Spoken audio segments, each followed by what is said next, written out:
Alors bonjour les frérots, bonsoir. Je fais une deuxième vidéo justement pour traiter un autre sujet. À quoi sert de pratiquer un sport de combat? Wouhou. Alors, d'abord, c'est quels sont les sports de combat? Euh, les sports de combat, en gros, c'est tous les sports où tu vas à peu près faire de la bagarre, d'accord?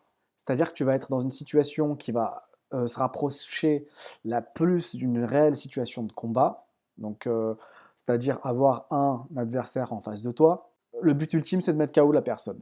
Tu peux ne pas la mettre KO, mais gagner à partir de là avec des points, c'est-à-dire à la touche. Mais l'objectif, c'est le KO. En tout cas, le KO, il est permis. Donc, parmi les sports de combat, tu vas avoir, ça va être des sports de percussion, donc où tu vas avoir un contact physique entre les deux adversaires. Le but, effectivement, c'est de faire mal. Il y a toujours cette notion de douleur dans les sports de combat. Et donc, c'est ça les sports de combat, c'est de la bagarre. Donc, est-ce que deuxième point, qu'est-ce que je pratique comme sport de combat? Alors moi, en fait, je suis passé à peu près par beaucoup de sports. Je suis passé par la gym au sol, je suis passé par le volleyball. J'en ai fait pas mal à un certain niveau intéressant, on va dire. J'ai fait aussi de la capoeira. Bon, c'est plus une danse qu'un sport de combat, tu vois. Tu fais des trucs chelous comme ça là et tout. Et j'ai fait aussi, j'ai fait d'autres sports. En fait, j'ai touché à tout, putain. En fait, quand j'étais au collège, j'ai l'impression que je voulais tester tous les sports sur Terre. J'ai fait un peu de danse hip-hop, j'ai fait des trucs bizarres. Enfin bref. Donc j'ai fait voilà, pas mal de sports de combat. J'ai fait de la boxe anglaise en 2012. C'est comme ça que j'ai commencé. J'en avais fait en fait à l'université quand j'étais parti à Londres, en Angleterre. J'avais un pote en fait qui s'entraînait, qui s'était inscrit, il m'en avait parlé. Et puis il m'a tout de suite donné envie en fait de faire de la boxe. Donc je l'ai suivi et là j'ai fait un peu de boxe anglaise. On a appris, on va dire, les principes de base, tu vois. Donc du coup c'est comme ça que ça se passe. J'ai fait ensuite de la boxe thaï. Je me suis inscrit, donc c'était dans la ville de Levallois. On appelle ça aussi le sport du Muay Thai dans la langue thaïlandaise.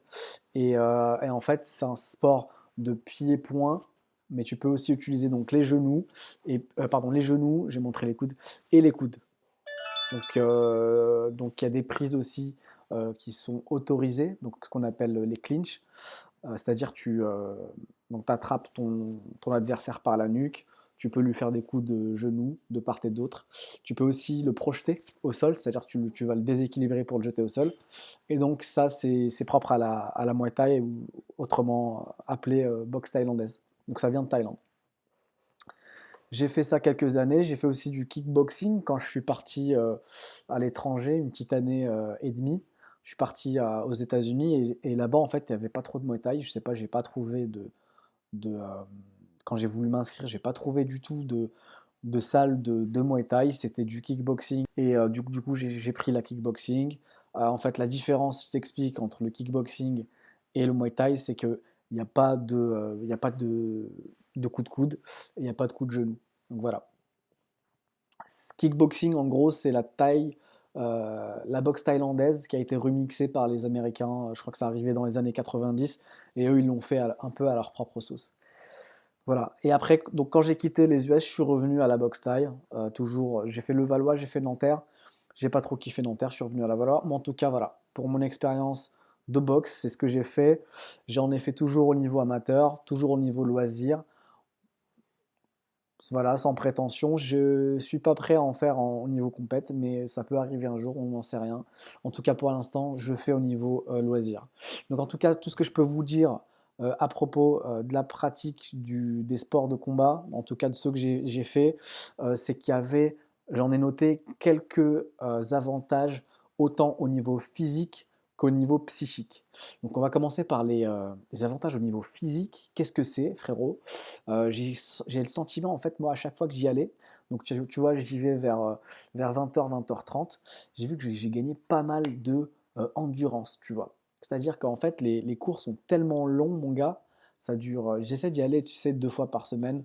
En général, j'y vais une fois par semaine aussi, mais tu as deux cours. Les cours, tu les as les lundis, les mardis, les jeudis et les vendredis. D'accord? Il y a des gens qui vont 4 jours par semaine, t'en as qui viennent un jour par semaine, t'en as, voilà, tu as vraiment de tout. Euh, voilà, c'est comme ça, tu as des jeunes, tu as des gens un peu moins jeunes, tu as vraiment de tout. Et en tout cas, pourquoi c'est de la bombe pour l'endurance? C'est qu'en fait, les cours, ils durent 1 heure et demie où tu vas faire des exercices d'échauffement pendant un certain moment, genre 20 minutes. Et ensuite, tu vas passer à des entraînements, soit techniques, soit, euh, soit des exercices où on va travailler le cardio, où on va faire peut-être un peu de sparring, tu vas faire un peu de tout ça. Et en fait, et à la fin, donc tu finis par des étirements. Et en fait, ce sport, il est juste incroyable. C'est-à-dire que tu es là pendant 1 heure et demie. Quand tu prends une pause, c'est 1 minute pour aller boire de l'eau. Je t'annonce la couleur. Donc 1 heure et demie, tu es là, tu taffes, tu te donnes à fond. Putain, mon gars, moi, à chaque fois que je sors de la salle, j'ai le t-shirt qui est complètement mouillé, rempli de transpiration. Tu sais, le t-shirt, il fait 100 grammes à la base. Après 1 heure et demie de boxe taille, je t'assure qu'il fait 2 kilos. Donc voilà, si tu travailles l'endurance, c'est un truc de malade. Et ça se ressent. Autre chose au niveau physique que j'ai remarqué comme gain, c'est au niveau du cardio. Pourquoi? Parce qu'en fait, le cardio, on va le travailler pendant la séance. On va le travailler, on va le travailler grâce aussi, moi j'ai l'impression que je travaille beaucoup lorsque je fais des sparring, tu vois. C'est-à-dire que tu as besoin d'avoir un cardio qui soit présent quand tu fais du sparring. Parce que tu as beau être bon techniquement, si tu n'as pas le niveau de cardio nécessaire, c'est-à-dire si ton cœur n'est pas assez musclé pour oxygéner tes muscles, eh ben t'es foutu mon gars. Tu vas faire un sparring, tu vas avec le protège-dents, tes déplacements, et si tu stresses un petit peu, etc., tu vas rapidement être essoufflé. Et tu vas rapidement arrêter ton sparring. Et donc tu vas pas tenir les rounds. Et donc c'est pas bon, parce que tu peux pas t'entraîner plus, faire plusieurs rounds comme les gens pour t'améliorer, etc. Mais en tout cas, les sparring, c'est un bon délire pour travailler le cardio. Donc voilà mon gars. Dernière chose que j'ai remarqué au niveau physique, c'est que tu as travaillé beaucoup la technique. On a des exercices de technique, tu sais, où on fait des 1, 2, 3, 4, 5, 6, etc. Le professeur, en général, il propose des exercices, donc des enchaînements de coups, que ce soit au niveau des poings, que ce soit au niveau des jambes, qu'on appelle des combinaisons. Donc tu vas travailler en fait tes combinaisons pour travailler tes réflexes et euh, ta mémoire fonctionnelle. C'est-à-dire que à force de travailler tes combinaisons, ça va faire partie de toi. C'est-à-dire que tu vas te retrouver en situation de combat réel et tu vas sortir ces combinaisons, mais sans réfléchir. Et ça, c'est la partie technique et c'est ça qui est important. La partie technique, c'est le but de la partie technique, c'est d'être capable de toucher sa cible. Et l'autre objectif, c'est d'être capable de ne pas être touché par l'adversaire. Si tu arrives à remplir ces deux objectifs, tu es au top. C'est aussi simple que ça la boxe. Maintenant, on va passer au niveau physique. Donc, quels sont les avantages que j'ai remarqués au niveau du mental? Ce que j'ai remarqué, en fait, c'est que ça va t'apprendre à avoir une très bonne discipline. Déjà, tu as un cours 4 jours par semaine. Après, c'est libre à toi de venir ou de pas venir. Je veux dire, c'est toi qui choisis. Ça te fait penser un peu à une sorte de service militaire. Moi, perso, j'en ai pas fait, tu vois, mais de ce que j'ai observé au niveau de comment ça se passe euh, dans le côté militaire, tu vois, c'est que c'est très, très, très viril. On enchaîne les exercices, on te laisse 1 minute de temps pour aller boire, il faut revenir vite. Si il y a un enfin, il y a un couillon. Si tu as un gars, par exemple, lorsqu'on fait un exercice, je sais pas, par exemple, on va faire la planche pendant 3 minutes. S'il y a un mec de la salle parmi nous qui s'entraîne, qui a le malheur de ne pas finir l'exercice, donc la planche pendant 3 minutes, et en fait, le prof, il va nous le faire comme ça. Il va nous dire, ah ouais, d'accord, donc toi, je sais pas, par exemple, Max, il fait pas sa planche. Ah ok, Max, tu fais pas ta planche, d'accord, 1 minute pour tout le monde, c'est la punition, quoi, tu vois. Et là, tu as les gens, oh merde, Max, pourquoi t'as pas fait la planche là? Moi, je transpire et tout. Et en fait, les gens, ils en peuvent plus, tu vois. Donc, tu vois, le professeur, il a un peu ce rôle un peu de sergent, de lieutenant, vraiment, vraiment qui te pousse à bout. L'objectif, c'est que tu as les joues rouges, que tu as la chaleur qui sort de tes joues, que tu as de la fumée qui sort de ta tête et que tu ressortes, mais avec toutes tes fringues mouillées, mais euh, comme si tu t'étais baigné dans un lac, quoi.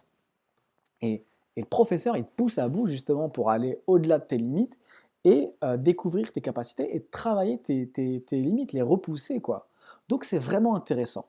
Autre chose que j'ai vu, c'est ça travaille la combativité. La combativité, tu l'as parce qu'en fait, à chaque fois que tu repousses tes limites, c'est comme un muscle, la combativité. Si tu, en fait, quelque part, te forces et tu as l'habitude de te forcer à faire des choses dont tu n'as pas envie, mais que tu sais rationnellement que c'est pour ton bien, que ça a des effets bénéfiques pour toi, en fait, eh bien, c'est comme un muscle. C'est-à-dire que tu vas avoir cette capacité à être moins flemmard, à être beaucoup plus proactif vis-à-vis de toi-même, vis-à-vis de ta volonté, vis-à-vis de ton corps, etc. Et en fait, tu vas te pousser à faire des choses que tu n'as pas envie. Et ça, je trouve que c'est important. C'est c'est les résultats que tu obtiens lorsque tu pratiques un sport de combat, c'est que tu as plus de combativité. Autre chose, la combativité, tu la travailles et tu la retrouves surtout lorsque tu fais un sparring, c'est-à-dire que tu as un adversaire en face de toi qui représente vraiment l'adversité, c'est-à-dire que ce gars-là, il va pas te faciliter la vie, ce gars-là, il va te faire mal, ce gars-là, il a pour but de, bon, pas de te mettre KO parce que là, c'est un sparring, mais de te faire la misère. Et toi, ton rôle, c'est de pas te laisser, pas qu'on te laisse faire la misère, tu vois. C'est-à-dire ne pas qu'on te touche, mais ça, tu sais très bien que c'est impossible, donc on te force à encaisser les coups. Il faut savoir les encaisser les coups. Et toi, de en donner, c'est-à-dire d'avoir du répondant, de ne pas avoir cette attitude passive vis-à-vis de l'adversité, de répondre à l'attaque. Donc ça, c'est intéressant, mon gars. Autre chose que j'ai vu, c'est tu retrouves un peu de dynamisme. Enfin, même pas un peu, mais beaucoup de dynamisme en pratiquant les sports de combat. Tu vas te sentir beaucoup moins flemmard, tu vas te sentir beaucoup plus en forme, tu vas te sentir tenir plus longtemps sur les efforts physiques. D'accord? Tu vas sentir tout ça comme bénéfice et au final, tu vas te sentir que tu as une posture droite, que tu te tiens bien, que tu respires bien, tes poumons sont décrassés. Tu retrouves cette énergie parce que ton corps est en action, a l'habitude d'être en action et, et c'est de la vitalité, quoi. Et en fait, la conséquence de tout ça, en fait, de tous ces éléments que je viens de citer précédemment, c'est-à-dire l'endurance, le cardio, la technique, la discipline, la combativité, le dynamisme, la confiance en soi, mon gars. Ça va te donner la confiance en soi. Tu vas avoir l'habitude de connaître ton corps, de connaître tes limites. Tu vas avoir l'habitude d'aller pousser ces limites-là et en fait de te prouver à toi-même que tu as cette capacité-là de répondre à l'adversité et ça va te donner une confiance en toi, dans tes capacités à te relever en cas de galère, à te relever en cas de chute, en cas de situation difficile. Tu sais que tu auras cette capacité à t'en sortir parce que tu te l'es prouvé moult fois dans le passé à travers des sparring durs, des entraînements durs, des fois où tu n'as pas envie d'aller au sport, il pleut, il fait froid, mais tu y vas. Tu vois ce que je veux dire?